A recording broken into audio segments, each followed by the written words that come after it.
در حالی که راهی اصلی دوستان عزیز برای که انسان چگونه زندگی عزتمندی داشته باشه، زندگی با شرافتی، با آبرویی، با حیثیتی، با آرامشی داشته باشه، راهش اینه که انسان این از کی باید بپرسه؟ این را باید از خالقی این انسان پرسان بکنه. این را باید از کسی که انسان را آفریده از او باید پرسان بکنه. ما و شما اگر یک شرکتی دستگاهی میاره، ماشین را وارد میکنه میاره، استفاده ایجی چگونه از استفاده باید بشه، چگونه ای باید روشن بشه، از کی باید پرسان میکنه؟ از اون کسی که این دستگاه را ساخته و تولید کرده، از اون پرسان میکنه. اگر چند نفر انجینر جمع بشن بگن نه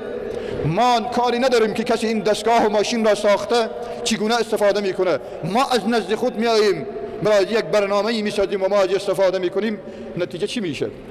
نتیجهش همینی که اون دستگاه خراب میشه، اون دستگاه فوراً از کار میفته و نتیجه‌ای برعکس میده.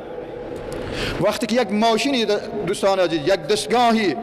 خورد و ریزی این گونه هست که ما باید از اون سازنده او، از اون تولید کننده او باید سوال بکنیم که چگونه استفاده بکنیم.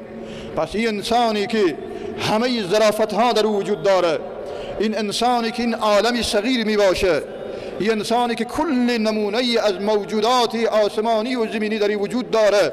این انسانی که روح و بدن داره، این انسانی که جنبه ملکوتی و جنبه زمینی داره، جنبه آسمانی و زمینی داره، این انسان چگونه میتونه انسان خودش بدانه که ازی چگونه استفاده بکنه، چگونه زندگی بکنه، چگونه ما راه عزت خود را بدانیم؟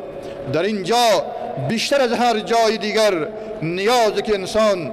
روی بیاره به خالق خیش، رجوع بکنه به پروردگار خود، به اون کسی که انسان را خلق کرده و آفریده. که ای پروردگارا، تویی که ما را آفریدی، تویی که ما را خلق کردی، تویی که ما را به وجود آوردی، همان طوری که ما را خلق کردی، همان طوری که همه این کائنات را، این موجودات را در خدمت ما قرار دادی، ای الله تو میدانی که ما چی راهی را حرکت بکنیم که در او عزت ما، آرامش ما باشه. اون راه هم تو برای ما نشان بدی، اون راه هم تو برای ما انتخاب بکن، بعد ما از او سوال بکنیم، بعد از او پرسان بکنیم. اینجا هست که خداوند متعال همان گونه که برای ما همه چیز را آماده کرده،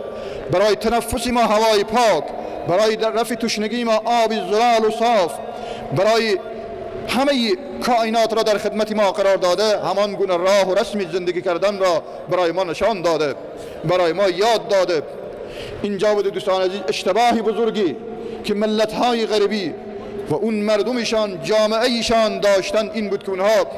به جای اینکه به خدا رجوع بکنن، به جای اینکه از خالق خود این راه را بپرسن، از جاهای دیگر جستجو کردن، لذا به بدبختی گرفتار شدن،